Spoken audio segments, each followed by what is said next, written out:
Park Seo-joon has killed 23 men with his own hands. So when he walks into his kitchen and finds his new maid holding a knife to his 8-year-old son's throat, his first instinct isn't panic.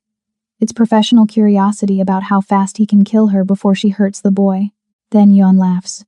It's the first sound of joy his son has made since his mother drowned 2 years ago, and the shock of it freezes Seo-joon mid-reach for his gun. He stands in the doorway, hands suspended under his suit jacket, staring at an impossible scene.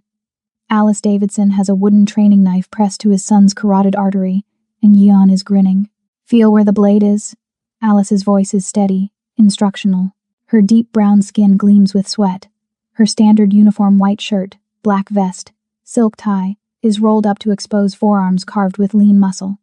This is where you're most vulnerable. So if someone grabs you from behind with a weapon, she shifts her stance, and Yeon moves with her, small hands coming up to grip her wrist.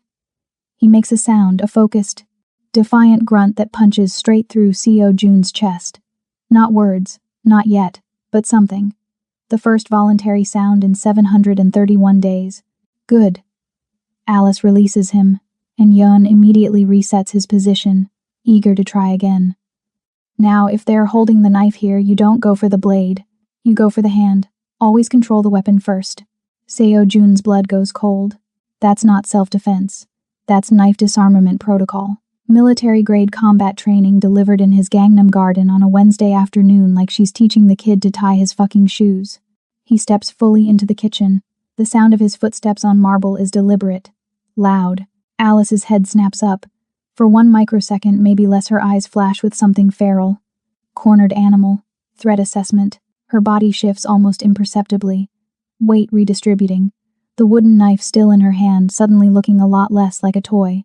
Then the mask drops back into place. Polite, deferential, the perfect domestic worker, Mr. Park. She sets the knife down on the counter with careful precision. I was just teaching my son how to kill someone with a blade. His voice is ice. His hand stays near his weapon. In my garden. Without asking permission. Yeon's face crumples. Appa, we were just upstairs. Now. The command comes out harsher than he intends, and he watches his son flinch. Watches the light die in those small eyes. Watches 2 years of trauma slam back down like a prison door. Yeon looks at Alice. She nods once, gentle, reassuring, and touches the boy's shoulder. It's okay. Go on. I'll see you at dinner. The fact that his son obeys her before moving toward the stairs makes Seo-joon's jaw tighten. But Yeon pauses at the doorway, turns back. His mouth opens, closes, opens again. I wasn't scared, Appa. The words are soft, uncertain, rusty from disuse. Alice makes me feel safe. Then he's gone, small feet pounding up the stairs, leaving a silence so heavy it could crush bones. Seo-joon stares at the empty doorway. His son spoke. 6 words, the first sentences in 2 years of desperate, aching silence, and they were about her. When he finally turns back to Alice, she's standing by the sink, hands folded in front of her, eyes downcast, perfectly submissive. Except for the tension coiled in her shoulders, the way she's positioned herself with clear sight lines to both exits, the way her weight is balanced on the balls of her feet, ready to fight or run. He spoke. Seo-joon's voice comes out rougher than he intends. Yes, Mr. Park.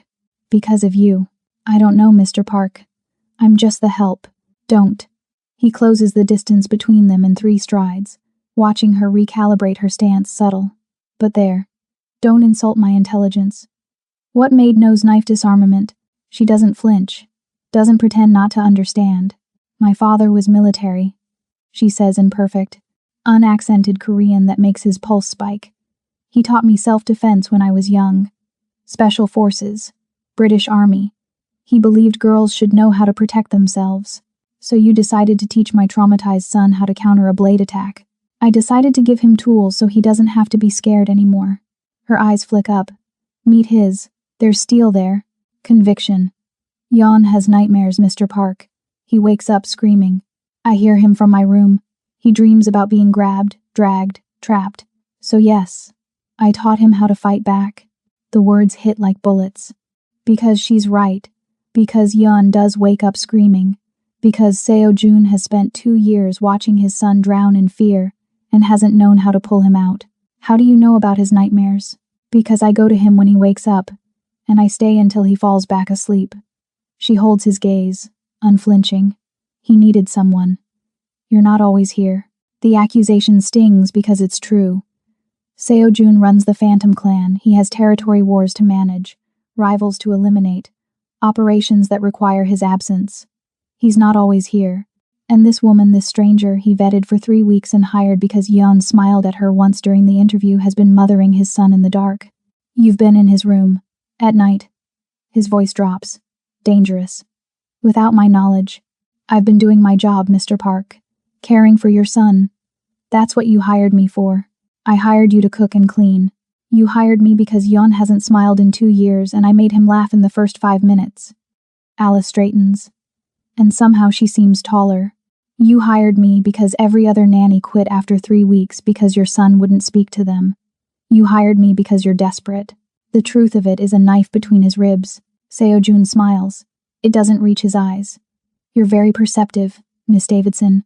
Almost too perceptive. He pulls out his phone, thumb hovering over a contact, which is why I'm going to run a deeper background check. Find out who you really are. What you're really doing in my home. For the first time, he sees her mask slip. Just for a second. Fear flickers across her face. Or maybe anticipation. It's gone before he can read it properly. Do what you need to do, Mr. Park. Her voice is steady, but her hands tighten against her uniform. But before you do, ask yourself this. How long has it been since you heard your son laugh? How long since he spoke? How long since he looked at you with anything other than fear?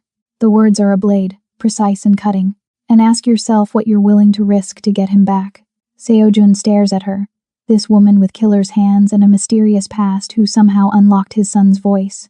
This weapon he let into his home because he was too desperate to ask the right questions. I would burn down the world for my son, he says quietly. Which means I'll do whatever it takes to protect him. Even from you. I'm not the threat, Mr. Park. Alice meets his eyes, and there's something fierce and protective in her gaze. I'm the only reason he's still fighting. The kitchen falls silent, thick with tension and unspoken truths. Seo-jun realizes 3 things simultaneously. 1. She's right. Yeon is healing because of her. 2. She's hiding something. Something big enough to make her risk working for a crime lord. 3. He wants to know what she looks like when that careful control breaks. When those dangerous hands aren't folding his shirts but gripping his shoulders. When that mouth stops lying and starts, he cuts the thought off. Dangerous territory. We're not done, Miss Davidson. He steps back, creating distance. I'm going to find out who you are. I know. She turns back to the sink, resuming her duties like the last 5 minutes didn't happen. But in the meantime, Yeon needs dinner. He asked for japchae tonight. I'll have it ready in 40 minutes. The dismissal is subtle but unmistakable. She's already won this round. And she knows it. Seo-jun leaves the kitchen with more questions than answers. But as he climbs the stairs to check on his son, he hears something that stops him cold. Yeon, humming. A tuneless, fragile sound, but it's there. Present, alive. And downstairs, Alice Davidson continues cooking dinner, moving through his kitchen like she belongs there. This beautiful mystery with a soldier's training and secrets in her eyes. Seo-jun makes a decision. He'll find out the truth. Every detail. Every lie, and then he'll decide whether to kill her or keep her. Maybe both. Because the most dangerous thing in the world isn't a woman who can kill, it's a woman who can make you hope. And Alice Davidson just made him hope that his son might be okay. Which means she owns him now, whether she knows it or not. Seo-jun doesn't sleep that night. Instead, he sits in his office with the lights off, the glow of 6 security monitors painting his face in shades of blue and gray, watching Alice Davidson move through his house like a ghost. 2:47 a.m. She emerges from her quarters, the small suite off the kitchen that used to belong to his mother-in-law. She's wearing black cotton sleep pants and a tank top that shows the definition in her shoulders, her arms. She moves through the darkened hallway with the confidence of someone who's memorized every creak in the floorboards, every shadow. She goes to Yeon's room. Seo-jun leans forward, heart hammering against his ribs. His hand hovers over the intercom button. One word and Yong-soo, his head of security, would be there in 30 seconds. One word and this ends. But he doesn't press it. He watches. Alice slips into his son's room without knocking. The angle of the camera shows Yeon thrashing in his bed, small fists tangled in sweat-soaked sheets. Seo-jun can't hear the boy's cries, but he can see them in the arch of his spine, the silent scream of his open mouth. Alice sits on the edge of the bed. She doesn't turn on the light. She just reaches out and places one hand on Yeon's chest. Steady, grounding, and she waits. Seo-jun watches his son's breathing slow, watches the nightmare release its grip, watches Alice lean down and whisper something he'll check the audio later. Enhance it. Find out what spell she's weaving over his child. She stays for 17 minutes. Then she stands, straightens the covers, and leaves as silently as she came. But she doesn't go back to her room. Seo-jun tracks her through the cameras. Kitchen. No. East wing. No. She moves with purpose. And it takes him 3 cameras to realize where she's headed. The south perimeter door. The one that leads to the garden. The one that has a direct sight line to the eastern gate and the street beyond. She's checking the perimeter.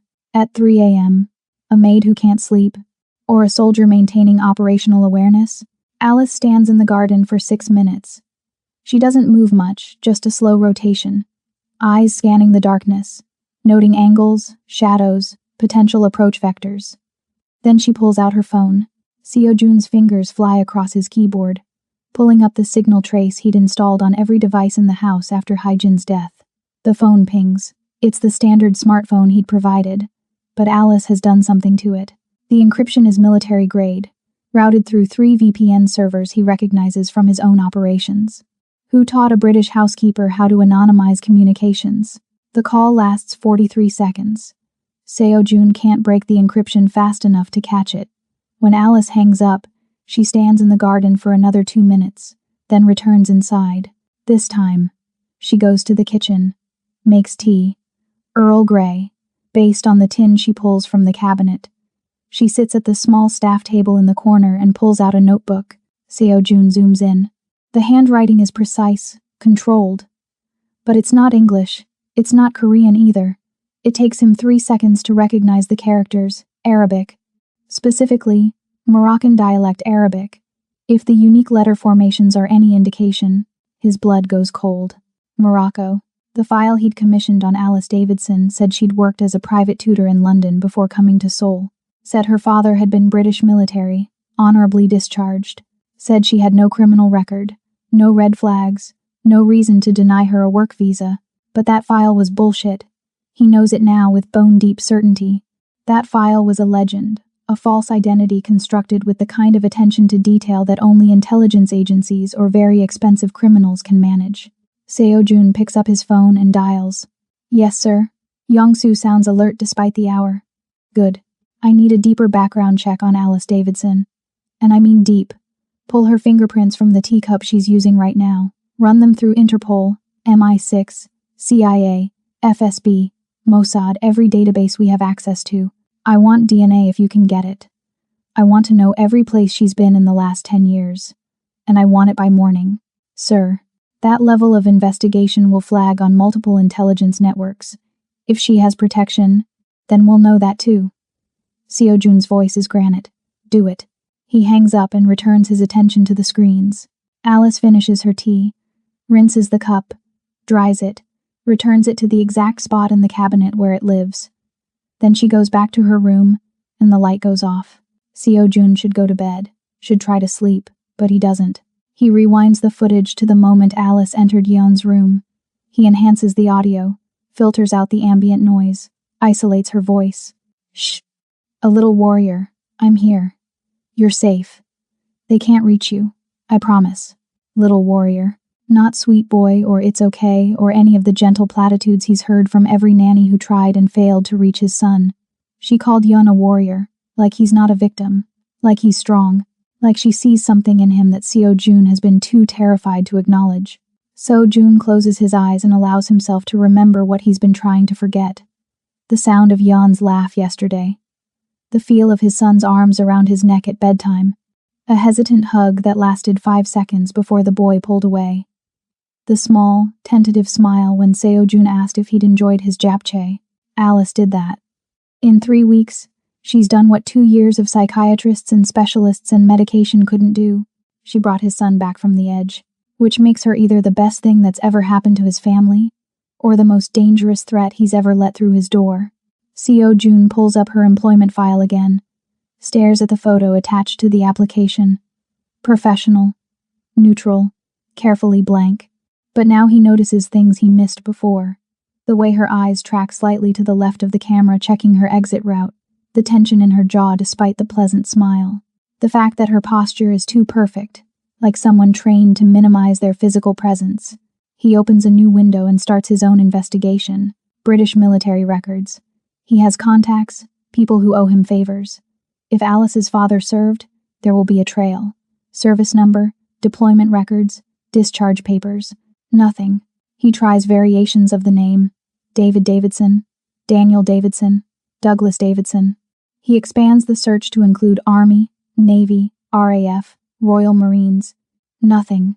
It's 4:30 a.m. When he finds it not a record, but an absence of records. A David M. Davidson who served in the SAS from 1998 to 2003, whose file was sealed under Official Secrets Act provisions, whose entire service record was redacted except for a single line: discharged, killed in action, classified operation, 2003. Seo Jun sits back in his chair, heart pounding. If Alice's father was SAS and died on a classified op, that means she's not just a soldier's daughter. She's the daughter of a Tier 1 operator, someone who worked in the shadows, who knew things governments would kill to keep buried.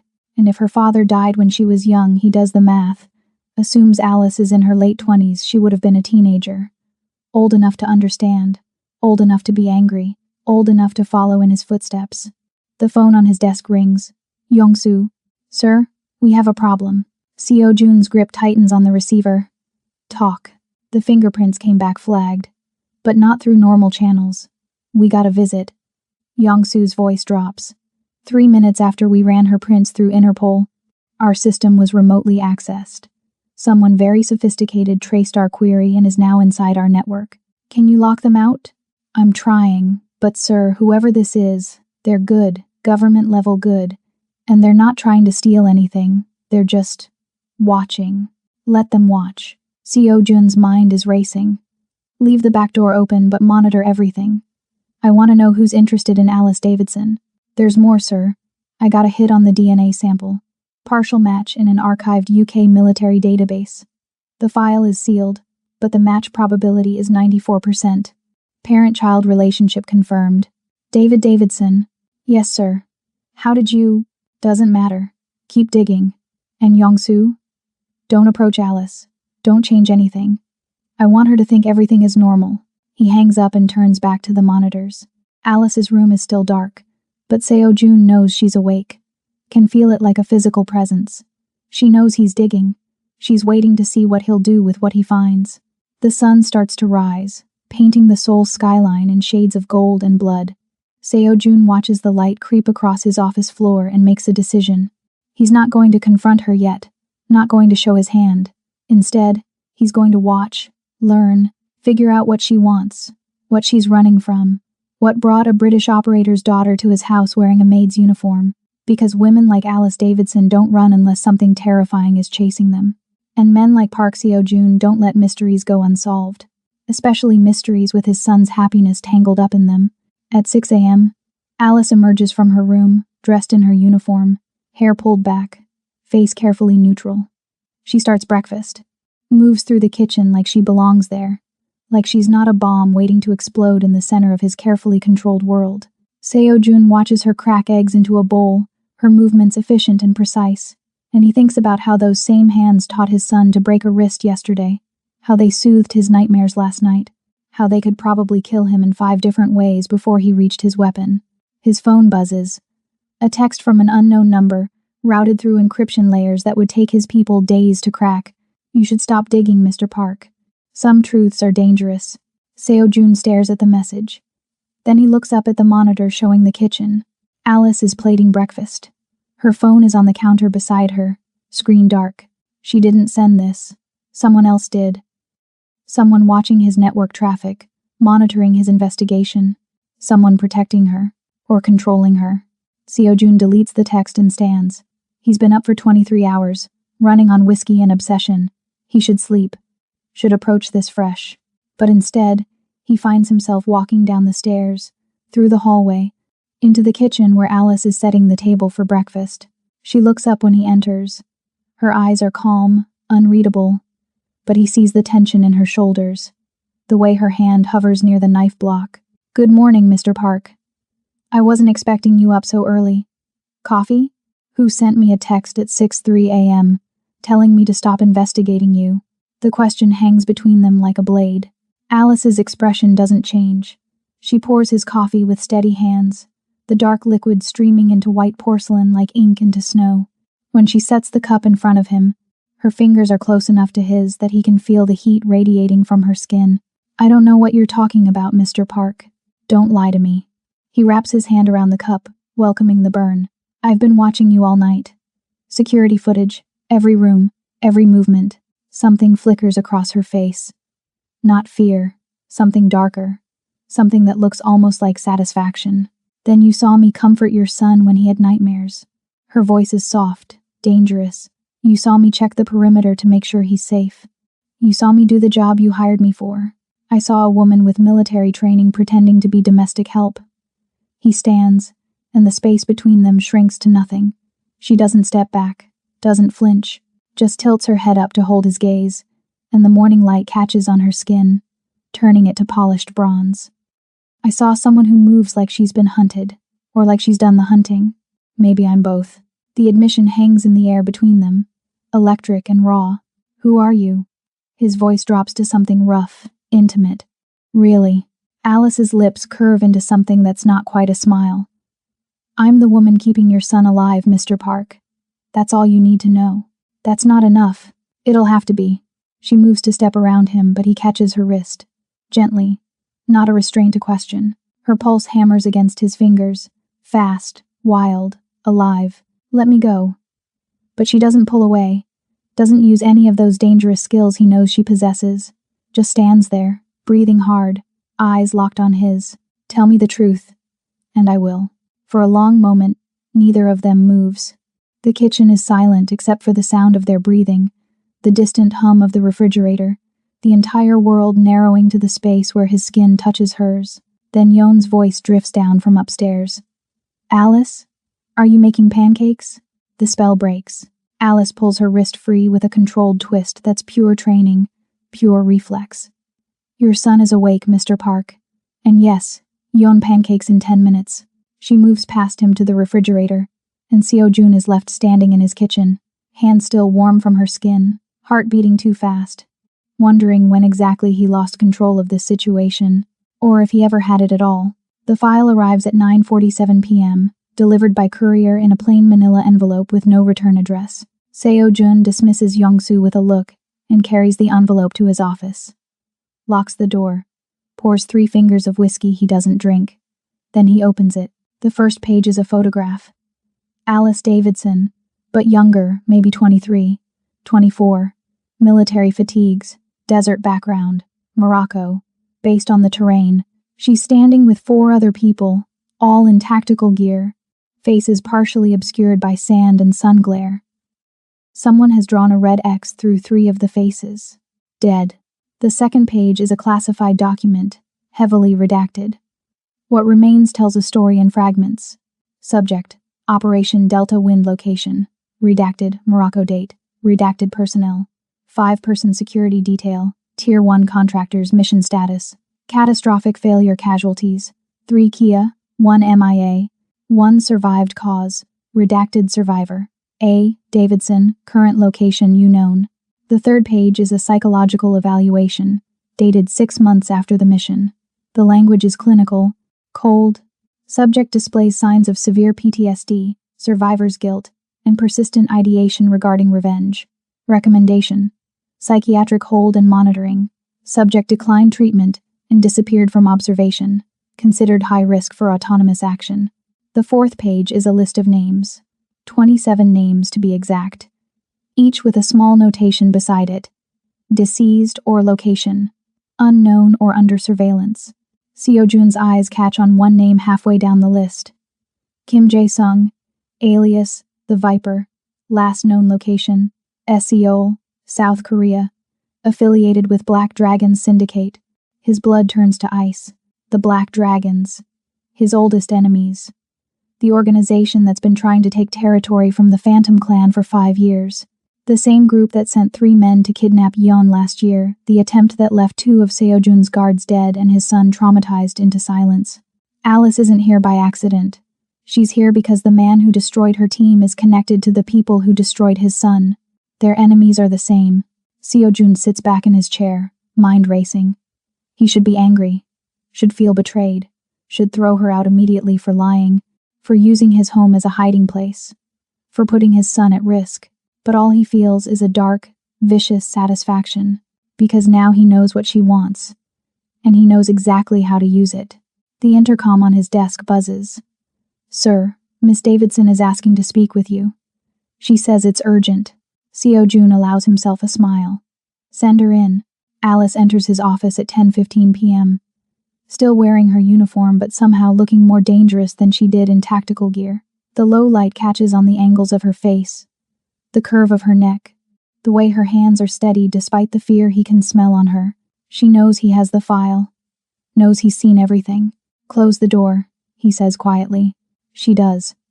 Then turns to face him, chin raised, shoulders back, waiting for judgment. Seojun stands, moves around his desk, each step deliberate. He stops 3 feet from her, close enough to see her pupils dilate, far enough to maintain the illusion of professional distance. "Alice Davidson isn't your real name." "No." Her voice is steady. "It's Alice Laurent. Davidson was my mother's maiden name. Your father was SAS, David Laurent. Killed in Afghanistan in 2003 when you were 14. A muscle ticks in her jaw. "But yes, you followed in his footsteps, became a contractor, Tier 1 security work, the kind of jobs governments pretend don't exist. I was good at it. Were." He takes a step closer. "Were. That life is over. Because your team died in Morocco. Because someone betrayed you. Because you've spent the last year running from whoever wants to finish the job." He watches her throat work as she swallows. "And you came to my house because you knew I was at war with the Black Dragons. Because you knew their operations in Seoul. Because you needed access to intelligence you couldn't get on your own." Yes. The admission comes out raw, honest. "I needed to find him. Kim Jae-sung. The Viper. He's the one who gave the order, who sold my team's location for money, who left us to die in that desert. And you thought hiding in a crime lord's house would keep you safe. I thought hiding in plain sight would buy me time." Alice's eyes meet his, fierce and unashamed. "I thought caring for your son would make you hesitate before you threw me out. I was right. The manipulation should anger him, should feel like a violation.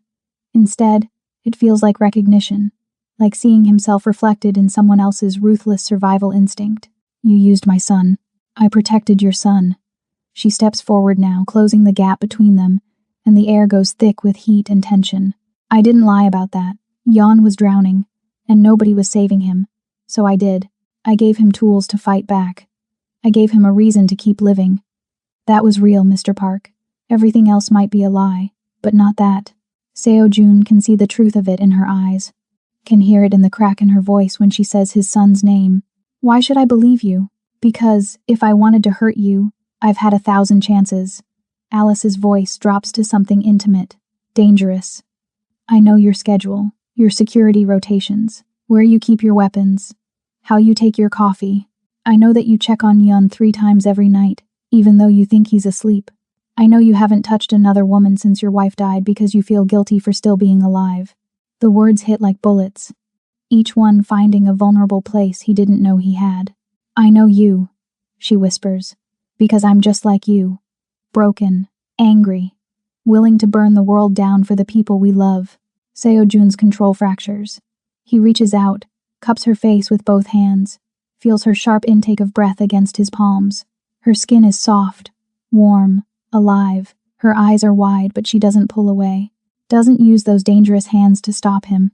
"You want to hunt your ghost," he says roughly. "I want to protect my son. Our enemies are the same." "Yes." "Then we make a deal." His thumb traces the line of her jaw, and he feels her tremble. "You stop lying. You tell me everything. Every detail about Morocco, about your team, about what you know about the Black Dragons. And I give you what you need. Which is me. The word comes out possessive, absolute. My resources, my network, my protection. You want the Viper? I'll help you find him. But you do it my way, under my command, as part of my organization. Alice's breath hitches. You're offering me a job. I'm offering you revenge. He leans in until their foreheads almost touch, until he can taste her exhale. And in return, you protect my son. You teach him to survive. You make him strong enough that he never has to be afraid again. That's all you want? No. So Jun's hands slide from her face to her shoulders, feeling the tension coiled there. I want to know every secret you're hiding. I want to understand what makes a woman like you choose my house out of all the places you could have run. I want to know what you look like when you stop pretending to be helpless. Alice's lips curve into something dark and challenging. You want to see the monster, Mr. Park? I want to see you. His grip tightens, just enough to feel the steel beneath her skin. No more masks. No more lies. You show me who you really are, and I'll show you the same. For a long moment, they stand there, breathing each other's air, teetering on the edge of something dangerous and irrevocable. Then Alice reaches up and covers his hands with hers. Her palms are calloused, scarred. A warrior's hands. Deal, she says. But I have one condition. Name it. When we find the Viper, I get to kill him. Slowly. The way he deserves. Seo Jun smiles, dark and approving. I wouldn't have it any other way. He releases her and moves to his desk, pulling out a bottle of blood-red whiskey, the expensive kind, the kind he reserves for sealing the most dangerous agreements. He pours 2 glasses, hands one to Alice. To hunting ghosts, he says. To revenge. She clinks her glass against his, and they both drink. The whiskey burns going down, but not as much as the look in Alice's eyes, fierce, grateful, still carrying shadows he wants to chase. There's something else you should know, she says quietly. The leak that got my team killed? It came from inside the Black Dragons, but the order came from higher up. Someone in the Korean government, someone who wanted our operation buried. Seo Jun goes very still. You're saying someone in power is working with the Black Dragons. I'm saying the corruption goes deeper than gang territory. And if we go after the Viper, we're going to uncover things people have killed to keep hidden. Alice sets her glass down. This isn't just about revenge anymore, Mr. Park. It's about survival. Mine and yours. And my son's, especially your son's. Her eyes are grave, honest. Because if the Black Dragons realize I'm here, they'll come for all of us. And they won't stop until we're dead. The threat should terrify him, should make him reconsider. Instead, it crystallizes his resolve into something sharp and unbreakable. Let them come, Seo Jun says quietly. I've been waiting for an excuse to destroy them. You just gave me one. Alice smiles. And for the first time since she walked into his house 3 weeks ago, the expression reaches her eyes. I think this is going to be a beautiful partnership, Mr. Park. Seo Jun, he corrects. If we're going to war together, you should probably use my name. Seo Jun. She tests the syllables, makes them sound like a promise and a threat all at once. And you should call me Alice. The real Alice. The one who doesn't fold shirts and smile politely when men underestimate her. I never underestimated you. I know. Her gaze holds his, steady and certain. That's why I chose you. The war room in Seo Jun's basement is a study in controlled chaos. 3 walls covered in maps, surveillance photos, organizational charts. The 4th wall is floor-to-ceiling screens showing live feeds from every corner of Seoul's underworld casinos, ports, warehouses, anywhere the Black Dragons might operate. Alice stands at the center of it all, transformed. She's shed the maid's uniform for tactical clothing, black cargo pants, fitted tank top, combat boots. Her hair is pulled back tight, exposing the elegant lines of her neck, the small scar above her left eyebrow that Seo Jun had never noticed before. She looks like what she is, a weapon. Young-soo stands across from her, arms crossed, skepticism carved into every line of his face. You expect us to believe the Black Dragons have government protection? I don't expect you to believe anything. Alice's voice is cool, professional.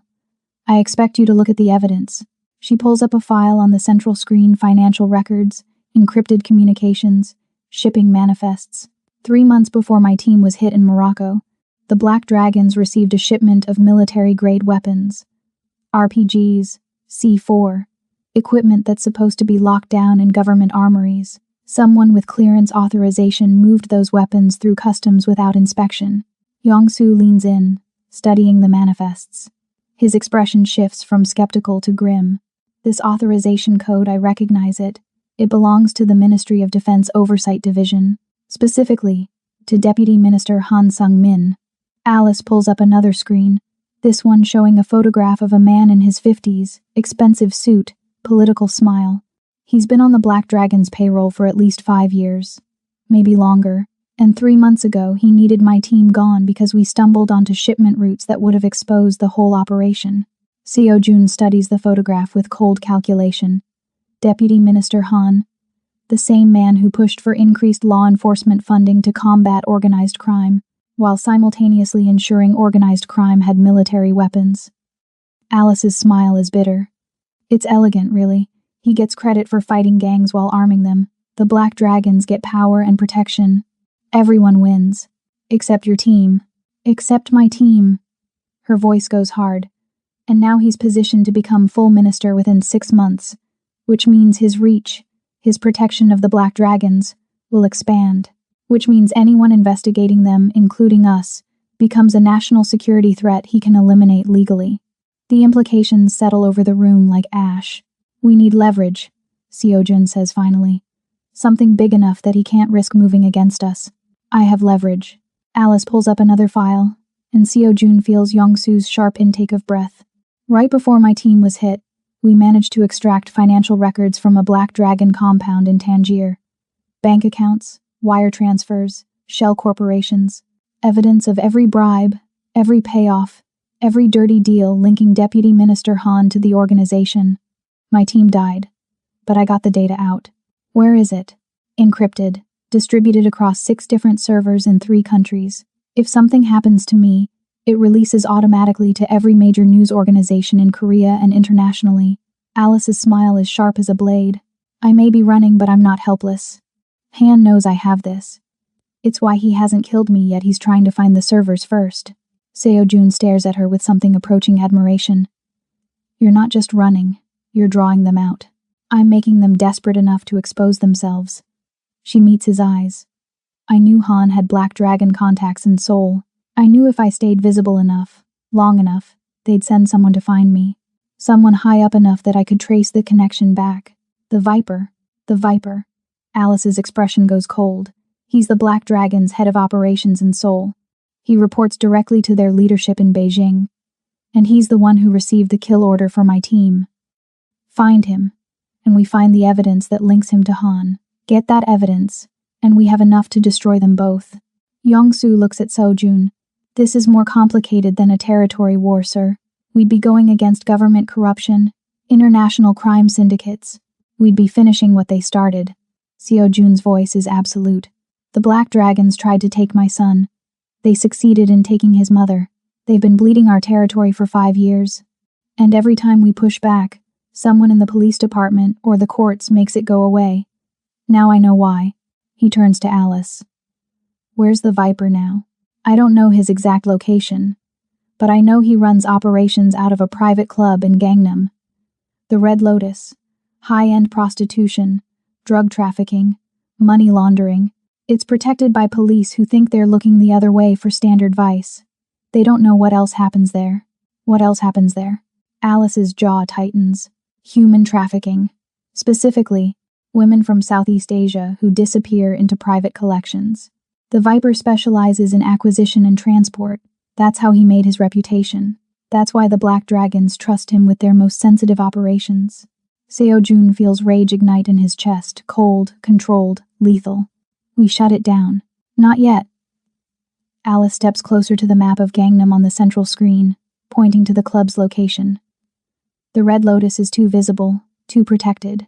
We go in guns blazing, and Han will bury us under corruption charges before we can expose anything. We need to be smarter. How? We make the Viper come to us. She turns, and the low light catches on her face, painting her in shadows. He's looking for me, so we let him find me. We set a trap, using you as bait. Seo-jun's voice goes dangerously quiet. No, it's the only way. I said no. He closes the distance between them in 3 strides, aware of Young-Soo's presence but beyond caring. You think I'm going to let you walk into the hands of the man who killed your team? You think I'm going to risk you like that? Risk me? Alice's eyes flash. I've been taking risks since I was 20 years old. I don't need your protection, Seo-jun. You have it anyway. His hand comes up, almost touching her face but stopping just short, the air between them electric with tension. You made a deal. You're mine now. Mine to protect. Mine to command. And I'm telling you, we find another way. There is no other way. Her voice rises, raw with frustration.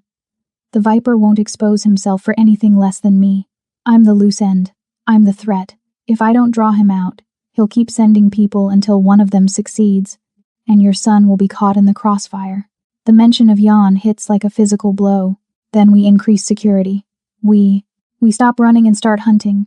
Alice reaches up, and this time she does touch him, her hand on his chest, palm flat over his racing heart. I'm not asking for permission. I'm telling you this is what needs to happen. The question is whether you trust me to do it right. Seo-jun looks down at her hand, feeling the heat of her skin through his shirt, the barely controlled violence in her that mirrors his own. I trust you, he says finally. But I'm coming with you. You want to draw out the Viper? Fine. But you don't face him alone. Alice's lips curve into something fierce and grateful. Deal. Young-soo clears his throat. Sir, with respect, if both of you are in the field, who protects Yeon? The question hangs heavy in the air. Seo-jun looks at Alice, sees the same calculation in her eyes. I'll do it. Young-soo continues. I'll take Yeon to the safe house in Busan. Keep him hidden until this is over. You have my word, nothing will touch him.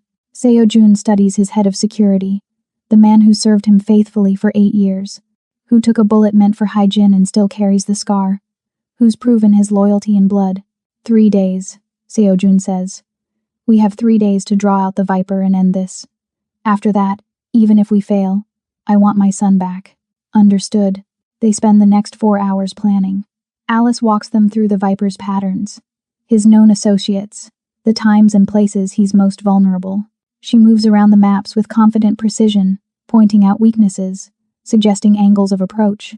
Seo-jun watches her work and realizes this is who she really is, not the quiet maid, not the gentle caretaker, but this brilliant, dangerous strategist who speaks the language of violence as fluently as he does. At 2 a.m., Young-soo leaves to prepare the safe house. Alice and Seo-jun remain in the war room, surrounded by photographs of their enemies. The scent of coffee and determination thick in the air. You should get some rest, Seo-jun says quietly. Tomorrow's going to be difficult. So is tonight. Alice doesn't look at him. Just keeps studying the map of the Red Lotus. I haven't slept properly in a year. Every time I close my eyes, I see them. My team, the ambush. I see Marcus taking 3 bullets while trying to cover our extraction. I see Sophia bleeding out in the sand while I ran like a coward. You survived. That's not cowardice, isn't it? Her voice cracks, and he sees her hands tremble before she fists them. I had the data, the evidence. I chose to save it instead of them. I made the calculation 3 lives for the chance at justice. What does that make me? Seo-jun moves behind her, close enough that his chest almost touches her back. It makes you a soldier, someone who understands that some fights are bigger than individual survival. It makes me a monster. Then we're both monsters. He reaches past her, his arms bracketing her body as he points to a location on the map. Because I've made the same choice. I've sacrificed people to protect my son, to maintain power, to survive. The difference is I don't apologize for it. Alice turns in the circle of his arms, and suddenly they're face to face, breathing the same air, the maps and screens forgotten. You don't feel guilty? Her voice is barely a whisper. Every day. His hand comes up to cup her face, thumb tracing the curve of her cheek. But guilt doesn't bring them back. Action does. Revenge does. Making their deaths mean something that's the only redemption we get. Is that enough for you? It has to be. He leans in, forehead touching hers, both of them suspended in this moment of raw honesty. Because the alternative is giving up. And I won't do that. Not for my son. Not for my wife's memory. Not for... He stops, but the unspoken word hangs between them anyway. Not for you. Alice's breath hitches. Her hands come up to grip his shirt. and he can feel her trembling not with fear, but with something more complicated. Want, need, the desperate human urge to feel something other than pain. Seo-jun. He kisses her. It's not gentle, not careful. It's raw and desperate. Two people drowning who found something solid to hold on to. Alice makes a sound in her throat and kisses him back just as fiercely, her hands fisting in his shirt, pulling him closer. She tastes like coffee and danger and the particular sweetness of someone who understands violence. Seo-jun's hands slide into her hair, tilting her head back, deepening the kiss until neither of them can breathe. When they finally break apart, both are gasping. That was, Alice starts. A mistake. Seo-jun finishes, even though his body is screaming at him to pull her back. We can't do this. Not now. Not when we're about to walk into a war. Because it's a distraction. Because I can't afford to lose focus. He forces himself to step back, even though it feels like tearing off his own skin. And neither can you. After this is over, after the Viper is dead and my son is safe, then we can figure out what this is. Alice nods, but her eyes are dark, with the same hunger he feels. After, he agrees. She moves toward the door, then pauses. Seo-jun, thank you, for believing me, for helping me, don't thank me yet. His voice is rough. We still have to survive. Alice smiles, and it's the most honest expression he's seen on her face. Then I guess we better not die. After she leaves, Seo-jun stands alone in the war room, surrounded by evidence of corruption and violence, his lips still burning from her kiss. He's made many dangerous decisions in his life, made alliances with killers, started wars with enemies more powerful than himself, built an empire on blood and fear, but letting Alice Laurent into his heart might be the most dangerous thing he's ever done, and he's going to do it anyway. The training room is in the sub-basement, soundproofed and private. Seo-jun arrives at 5 a.m. to find Alice already there, moving through forms with controlled precision. She's wearing fitted athletic gear that shows the power in her body, the flex of muscle in her shoulders, the controlled violence in each strike. She doesn't stop when he enters, just continues the sequence. Punch, block, pivot, kick, each movement flowing into the next like water, like death, like art. Muay Thai? He asks. And Krav Maga. And Brazilian Jiu-Jitsu. And about 6 other systems. She completes the form and turns to face him, breathing hard but controlled. My father believed in being adaptable. Every style has weaknesses. The key is knowing which one to use when. Show me. Alice's lips curve. You want to spar? I want to see what you can do. Seo-jun shrugs off his shirt, leaving him in a fitted tank top that shows the tattoos wrapping his arms, the dragon of his clan. The names of his dead, written in Korean script along his ribs. No holding back. I need to know exactly what I'm working with. You might regret that. I doubt it. They circle each other, predators testing for weakness. Seo-jun moves first, a testing jab that Alice slips easily. She counters with a low kick to his thigh that he barely blocks, feeling the impact sing through his bones. Fast. She's fast. They trade strikes for 30 seconds, neither landing anything significant. Then Alice shifts tactics, closing the distance, trying to get inside his guard for a grapple. Seo-jun catches her wrist, uses her momentum to spin her around, pulling her back against his chest with her arm locked. Yield? His voice is rough against her ear. Alice's answer is to slam her head back into his face. Seo-jun tastes blood, releases her on instinct, and she's already moving, spinning, her elbow catching him in the ribs hard enough to drive the air from his lungs. He stumbles back, and she follows, pressing the advantage. The next 2 minutes are brutal. She's faster, more technically skilled, but he's stronger, more ruthless, willing to take hits to land his own. They crash around the training room, neither giving ground, both drawing blood. Seo-jun finally manages to tackle her, using his weight advantage to take her to the mat. But Alice wraps her legs around his waist immediately, locking him in a triangle choke that starts cutting off his air supply. He should tap out, should acknowledge the superior technique. Instead, he lifts her bodily off the mat and slams her back down, hard enough that her grip loosens, hard enough that she gasps. Then he's on top of her, pinning her wrists above her head, using his body weight to hold her down. They're both breathing hard, covered in sweat, faces inches apart. Yield? He asks again, voice rough. Alice bucks her hips, trying to throw him off. When that doesn't work, when she realizes he's got her, truly trapped, something changes in her eyes. The fight drains away, replaced by something more dangerous. Yes, she whispers. Seo-jun realizes two things simultaneously. 1. His hands are still pinning her wrists. His body is pressed against hers. He can feel every breath she takes, every inch of her heat beneath him. 2. He doesn't want to let her go. We should, he starts. I know. But Alice doesn't move either. Just looks up at him with those fierce, fearless eyes. This is a bad idea. The worst. We said after. We did. Neither of them moves. Seo-jun's grip on her wrists loosens, becomes less of a restraint and more of a caress. His thumb traces the inside of her wrist, feeling her pulse hammering there, wild, alive, matching his own. You're making this very difficult, he says roughly. Good. Alice arches up slightly, closing the distance between them by another fraction. You make everything difficult, controlling, possessive, acting like you own me. I don't own you. No? Her voice drops to something challenging. Then let me go. It's a dare, a test, and they both know it. Seo-jun releases her wrists, but he doesn't move away. Instead, his hands slide down her arms, over her shoulders, coming to rest on either side of her face, caging her without touching her, giving her every opportunity to escape. She doesn't. Tell me to stop, he says. No. Alice, we're going to war tomorrow, Seo-jun. Her hands come up to grip his wrists, holding him there. We might die, and I'm tired of pretending I don't want this. Don't want you. The confession breaks something in him. All the control he's been clinging to, all the reasons this is a bad idea, they evaporate like smoke. He kisses her like he's drowning and she's air. Alice kisses him back just as desperately, her hands sliding up his arms, pulling him closer until there's no space left between them. The kiss is hungry, consuming, tasting like violence and need, and the particular sweetness of finally giving in. When Seo-jun's hands start to explore tracing the curve of her waist, the dip of her spine, Alice makes a sound that's half moan, half surrender.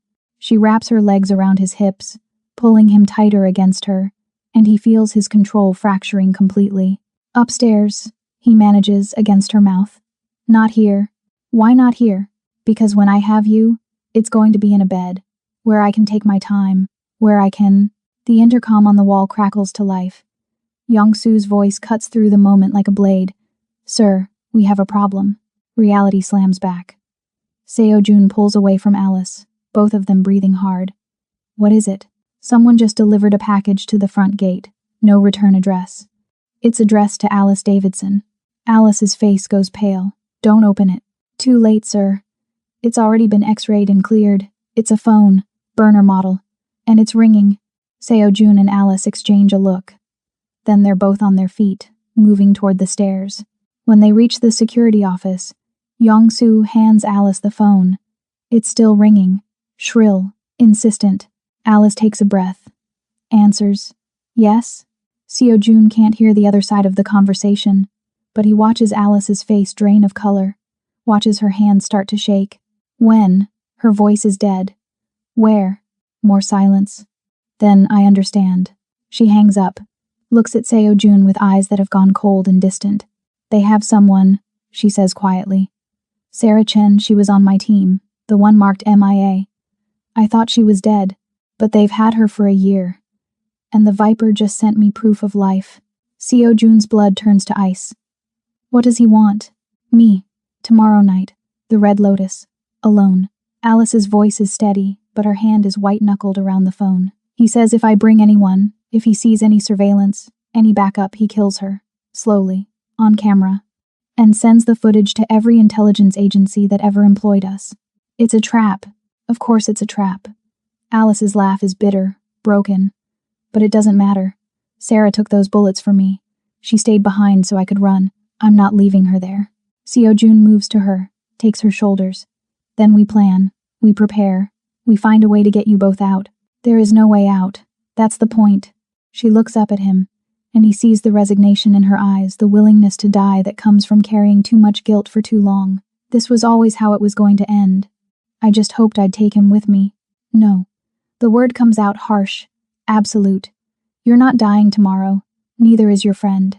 You can't control this, Seo-jun. Watch me.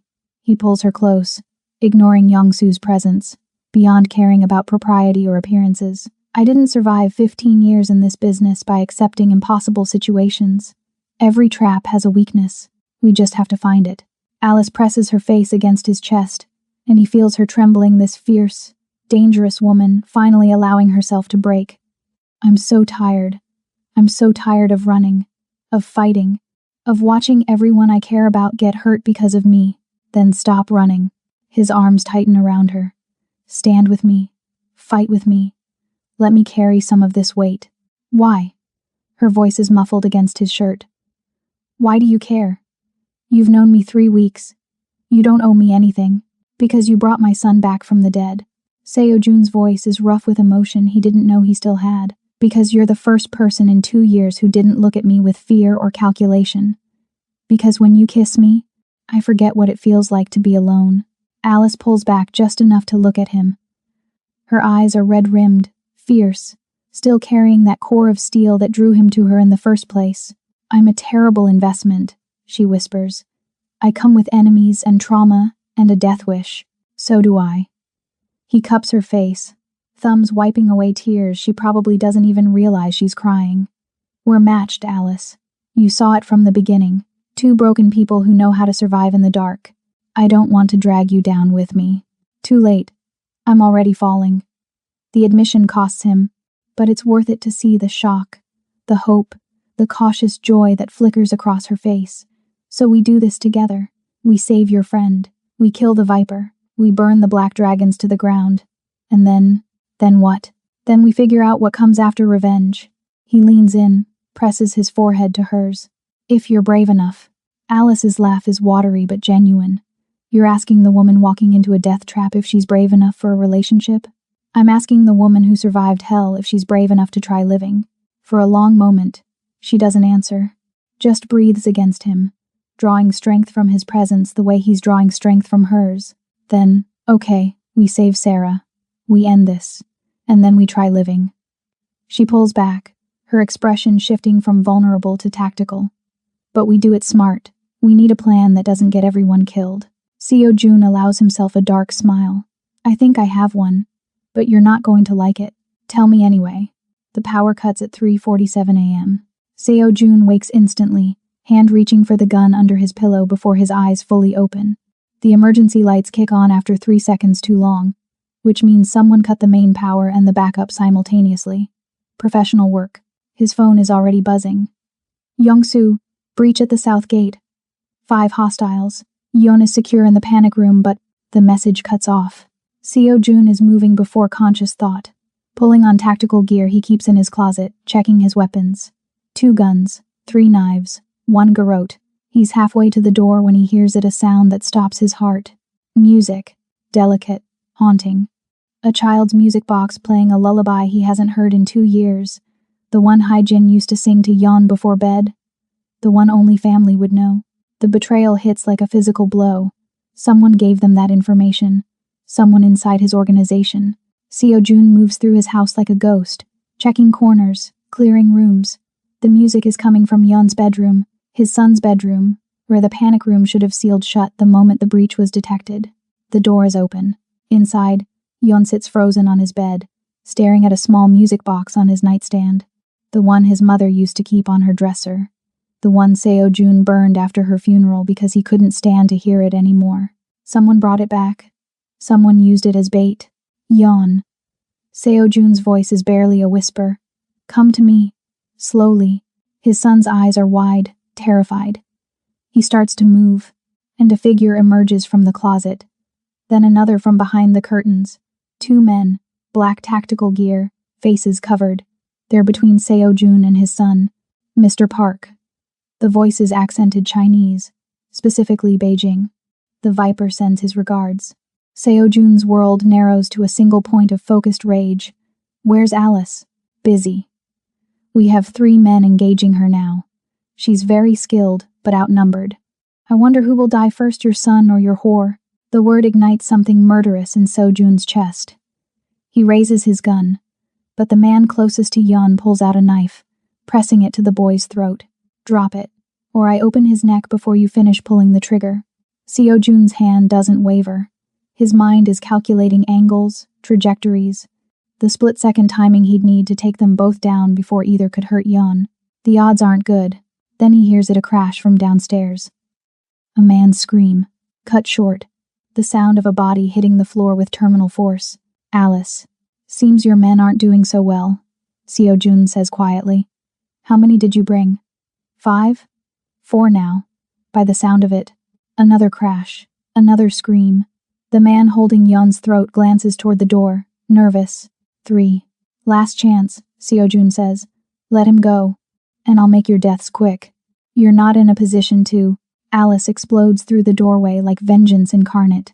She's covered in blood, not all of it hers, and moving with the cold efficiency of someone who stopped thinking and started killing. She takes down the first man with a knife to the spine, dropping him before he can turn.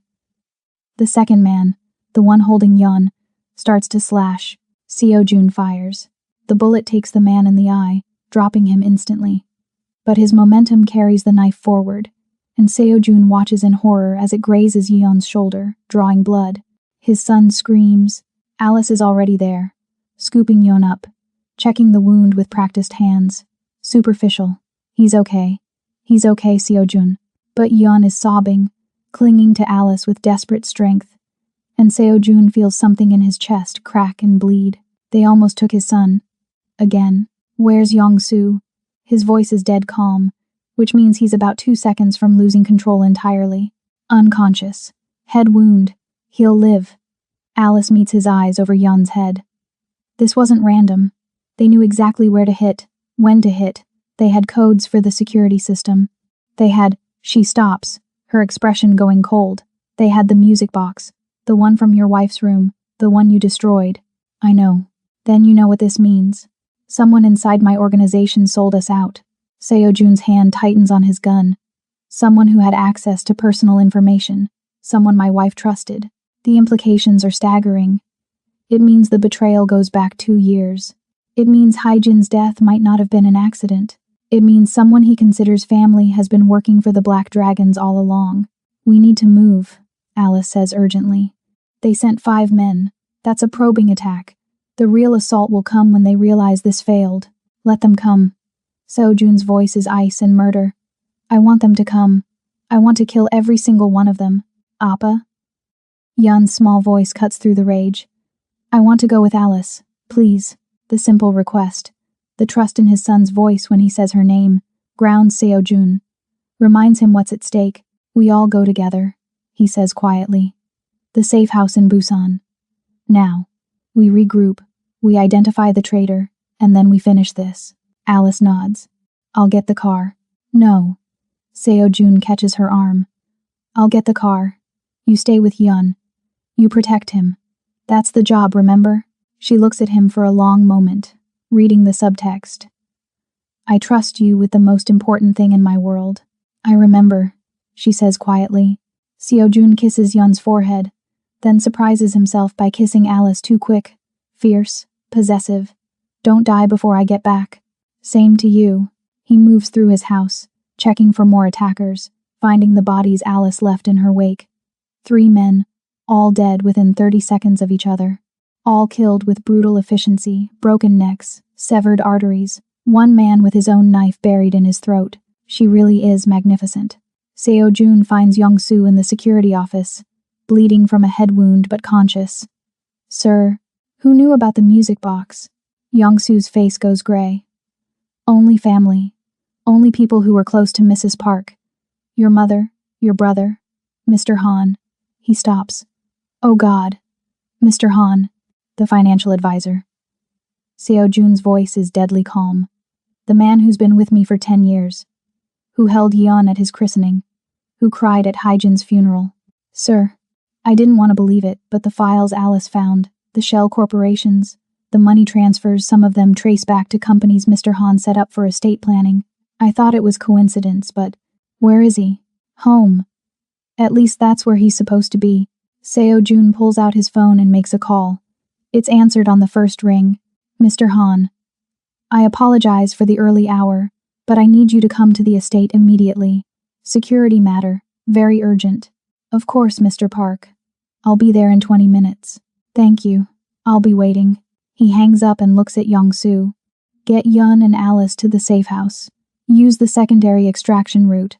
I'll meet you there in 4 hours. Sir, what are you going to do? Seo-jun checks his gun, chambering around with cold precision. I'm going to have a conversation with an old friend. About loyalty. About betrayal. About what happens when you threaten my son. Young-soo swallows hard. He'll be armed. He'll have protection. I'm counting on it. Seo-jun's smile is a terrible thing. I need to send a message to the Black Dragons. Mr. Han's corpse will deliver it perfectly. Alice holds Yeon in the back of the armored SUV as Young-soo drives like hell toward Busan. The boy hasn't stopped shaking, his small body pressed against hers, his blood just a few drops from the shallow cut drying on her tactical gear. Tell me a story, Yeon whispers. Like you do when I have nightmares. Alice's throat tightens. She's killed 3 men in the last 30 minutes. Her hands are still stained with their blood, and this child wants her to tell him a story. What kind of story? A brave one. About warriors who win. She closes her eyes, searching for words that won't traumatize him further. Once there was a warrior who thought she was alone. She'd lost everyone she loved, and she believed the only thing left was revenge. So she traveled far from home, looking for the monster who'd hurt her family. Did she find him? Not yet, but she found something else. She found a boy who'd been hurt too. A boy who was scared and sad and thought he'd never be safe again. Yeon's breathing starts to slow, sinking with hers. What did she do? She taught him to fight. Not because fighting fixes everything, but because knowing you can protect yourself makes the fear smaller. And something amazing happened teaching him made her less afraid too. Because warriors are stronger together. Exactly. Alice kisses the top of his head, tasting sweat and fear and innocence. And then the boy's father came. And he was a warrior too, but a different kind. The kind who'd been fighting alone for so long he'd forgotten what it felt like to have someone watch his back.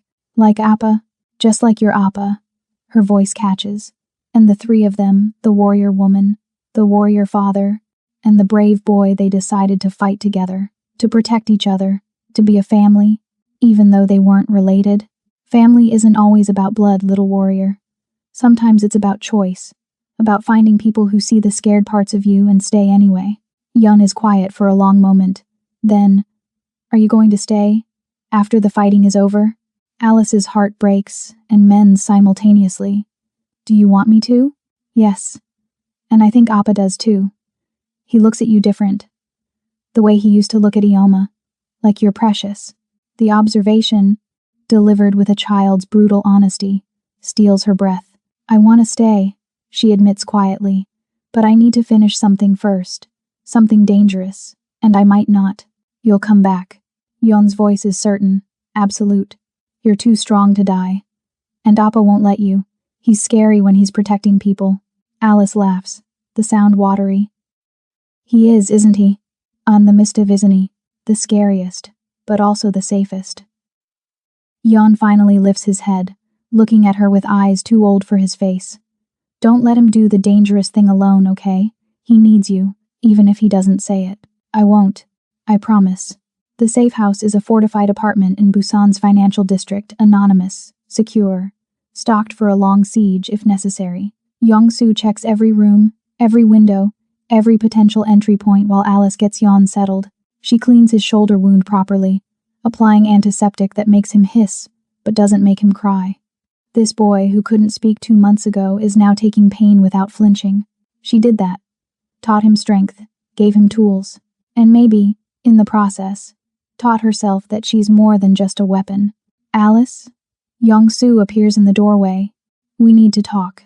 About the extraction plan. She tucks Yeon into bed, makes sure he has the small training knife she'd given him, wooden, harmless, but it makes him feel brave. Then she joins Young-soo in the main room. Seo-jun wants to go after the Viper alone, she says before he can speak. After he deals with Mr. Han, he thinks keeping me away from the Red Lotus will save my life. Will it? No. It'll get him killed. Alice moves to the window, staring out at the Busan skyline. The Viper wants me specifically. He'll use Sarah as bait. And when Seo-jun shows up instead, he'll kill them both just to make a point. This only works if I'm there. Then we're at an impasse. Because Mr. Park gave me explicit orders to keep you here until this is over. Alice turns, studying Young-soo with calculating eyes. You've served him for 8 years. You took a bullet for his wife. So tell me, are you loyal to his orders? Or to keeping him alive? Young-soo's jaw tightens. That's not fair. Nothing about this is fair. But I need to know if you'll help me get to Seoul before he does something stupidly noble. He'll never forgive me. He'll be alive to not forgive you. Alice's voice softens. I know what I'm asking, but I also know Seo-jun. He's been carrying guilt about his wife for 2 years. He thinks if he sacrifices himself for me, it'll somehow balance the scales. It won't. It'll just leave Yeon without a father and me without. She stops, but the unspoken words hang heavy. Without the man you love. Young-soo finishes quietly. Alice doesn't deny it. Can't deny it. Help me save him. Please. Young-soo is silent for a long moment, weighing loyalty against logic, orders against outcomes. Then, there's a helicopter on the roof. I can have us in Seoul in 90 minutes, but Yeon comes with us. I'm not leaving him unprotected. Agreed. And when Mr. Park inevitably tries to kill me for this, you explain that it was your idea. Alice allows herself a small smile. Deal. They move fast. Young-soo preps the helicopter while Alice wakes Yeon and explains, in simple terms, that they're going to help his father finish the fight. I want to help too, Yeon says seriously. You will. By being brave, by staying safe, by trusting us to protect you. Alice crouches to his level. Your job is to survive, little warrior. Can you do that? Yes. No hesitation. Pure trust. They're airborne 12 minutes later, racing toward Seoul and a confrontation that will either end this nightmare or destroy everyone she's come to love. Alice pulls out the burner phone the Viper sent, dials the number he called from. He answers immediately. Miss Laurent. Calling to accept my terms? Calling to negotiate. You want me alive, that's why you didn't kill Sarah. You need information I have. Locations of those servers. Go on. His voice is smooth, amused. I'll come to the Red Lotus. But I'm bringing someone. Park Seo-jun. He has resources I need to access the data. You kill him, you don't get what you want. And what makes you think I won't just torture you both? Because torture is unreliable, and you're a professional. You know negotiation works better. Alice keeps her voice steady. 1 hour. Red Lotus. We trade Sarah and safe passage for the server locations. Everyone walks away alive. The Viper laughs. You're lying. You'll never give up that leverage. You're right. I won't. Alice's voice goes cold. But I will give you something better. A confession. Recorded testimony about Deputy Minister Han's involvement with the Black Dragons. Names, dates, evidence. Enough to destroy him politically. Isn't that worth more than killing me? The silence on the other end stretches. She can feel him calculating, weighing the value of her death against the political chaos her testimony would cause. 1 hour, he finally says. You, Park Seo-jun, and the testimony. I see any other backup, any surveillance, any trick Sarah dies, then you die. Slowly. Understood. She hangs up and meets Young-soo's eyes in the helicopter's mirror. We have 1 hour to coordinate with Seo-jun and set the trap. What trap? You just promised him everything he wants. I promised him a confession. I didn't say whose. Alice's smile is sharp, dangerous. Mr. Han is going to have a very bad day. Seo-jun is waiting when Mr. Han arrives at the estate. The older man looks nervous, sweating despite the cool morning air, eyes darting to the bodies still being removed from the premises. My God. What happened here? The Black Dragons sent a kill team. Seo-jun's voice is conversational. They knew our security protocols. Knew which systems to cut first. Even knew about Yeon's panic room codes. That's terrible. Mr. Han's hand trembles as he loosens his tie. Do you know who gave them that information? I do. Seo-jun gestures to his office. Come, let's discuss it privately. Mr. Han follows, each step slower than the last. He knows. On some level, he knows this is the end. Seo-jun closes the door, locks it. The sound of the deadbolt sliding home is final as a gunshot. How much did they pay you? No preamble, no pretense. Mr. Han's face crumbles.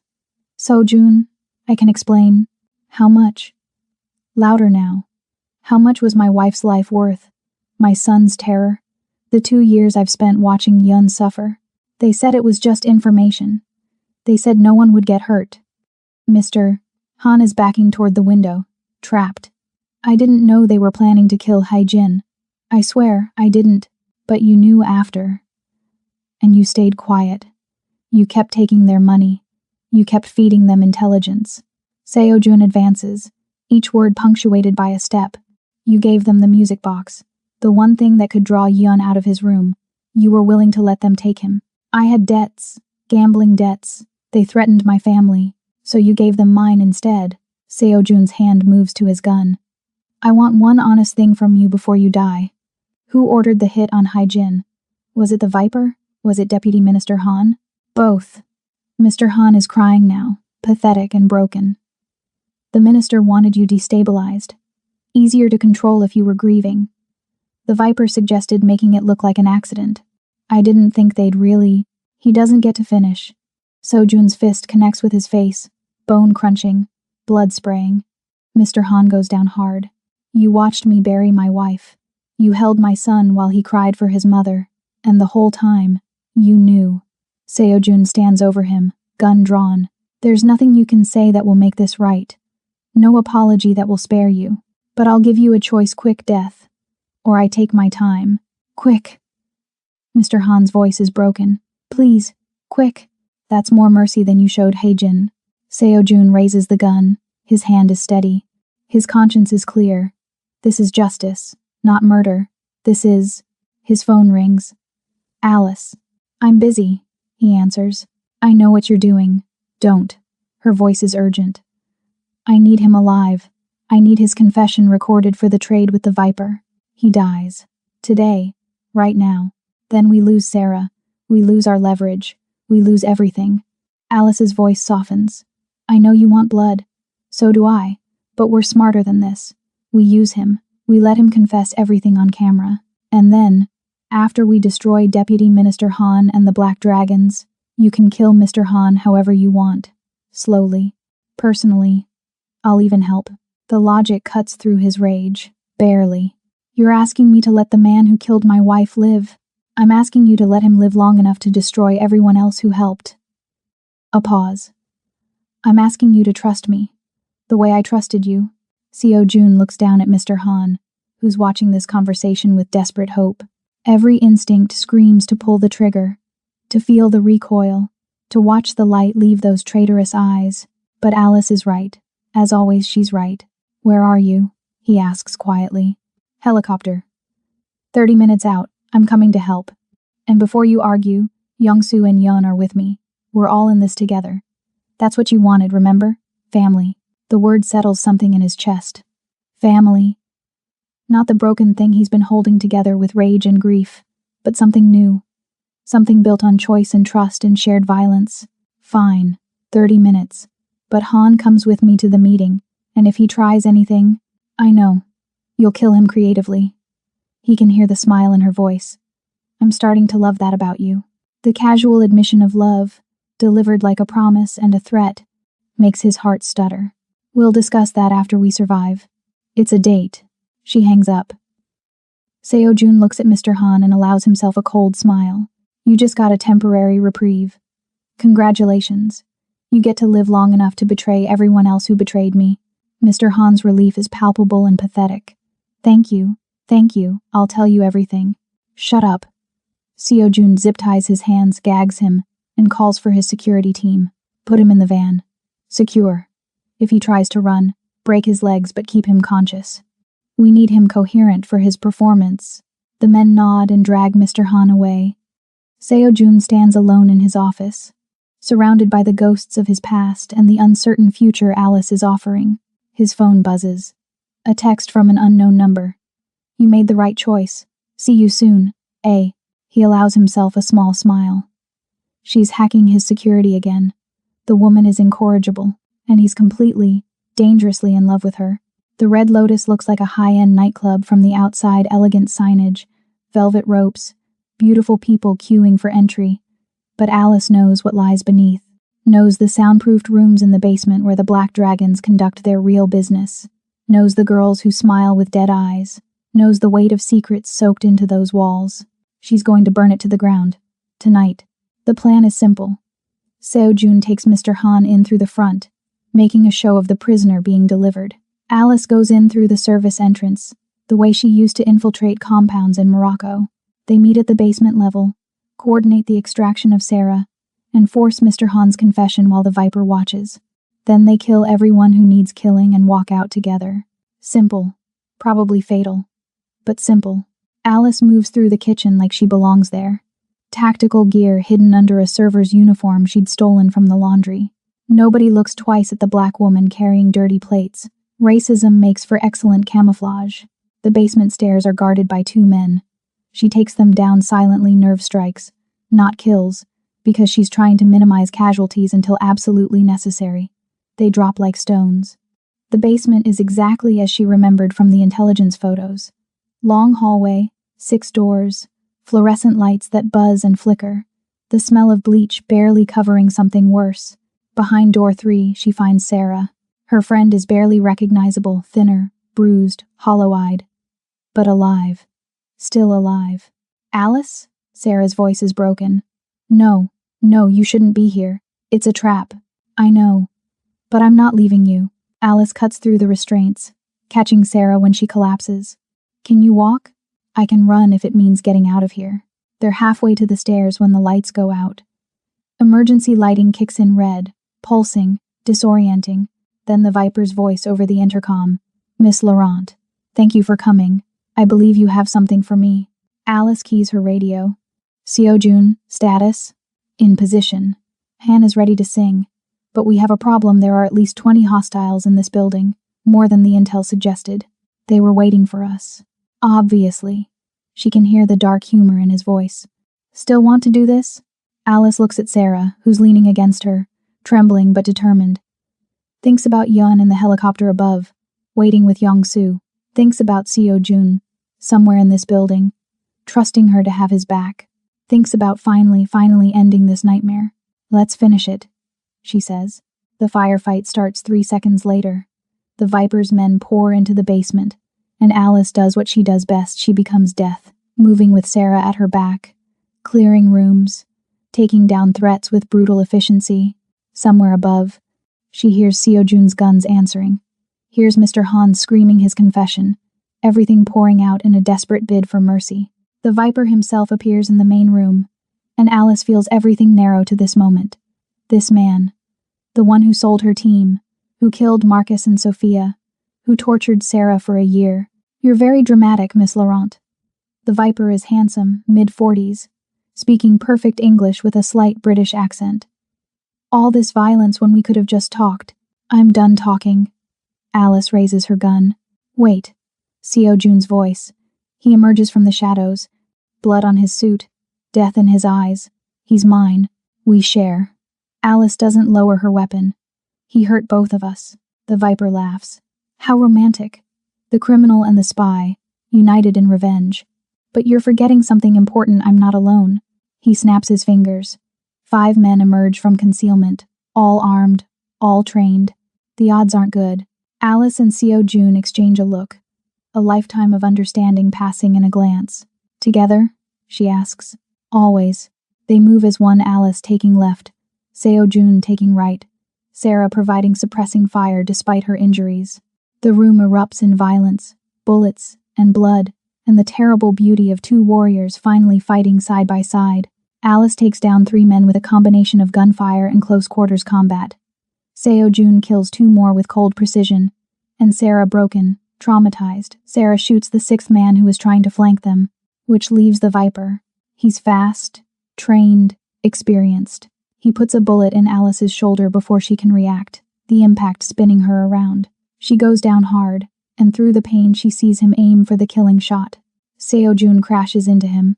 The 2 men go down in a tangle of violence, fighting for control of the gun. Alice struggles to her feet, blood streaming down her arm, vision blurring. The gun goes off. Someone screams. When the smoke clears, Seo-jun is standing over the Viper's body, breathing hard, covered in blood. The Viper is still alive, barely clutching his stomach where Seo-jun shot him. Alice. Seo-jun is at her side immediately, hands gentle despite the violence still humming through him. How bad? Through and through, I'll live. She looks at the Viper, dying on the floor of his own club. Let me finish it. Together, Seo-jun says again. They stand over the man who destroyed their lives, guns raised. Any last words? Alice asks. The Viper laughs, blood bubbling on his lips. You think this ends with me? The minister will. They fire simultaneously. The Viper stops talking permanently. Silence falls. The kind that comes after battles, heavy with exhaustion and the weight of what's been done. We need to move. Yongsoo's voice crackles over the radio. Police are 3 minutes out. Extract Sarah. Seo-jun orders. Alice and I will handle cleanup. Sir, you're both injured. We'll manage. Get Sarah medical attention. Keep Yeon safe. We'll meet you at the secondary location. They burn the Red Lotus on their way out. Literally. Seo-jun sets the charges, while Alice uploads Mr. Han's confession to every news outlet in Korea.